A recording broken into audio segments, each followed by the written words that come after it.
文化新眼界来看国立传统艺术中心举办南北馆的艺术交流活动，这礼拜伫咧中华热烈起鼓，邀请全台湾有超过30个县社甲客馆，各6间的传习国小轮流演出。另外，嘛有安排文物展览，要予大众来了解台湾传统戏剧的发展。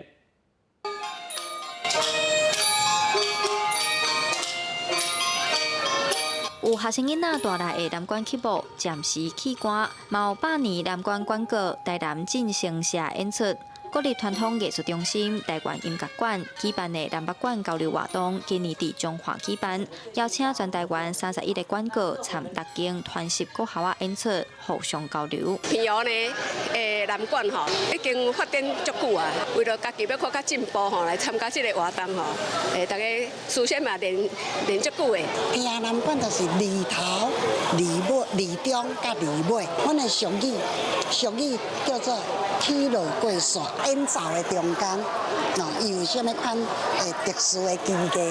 咱拢会当欣赏的。国立传艺中心2018年开始举办南北馆艺术交流活动，过去拢是一年南馆、一年北馆的方式，伫传艺中心宜兰园区举办。今年头摆刷到外县市，佮特别结合南北馆做伙盛大演出。因为中华这边呢，伊这个南北馆的这个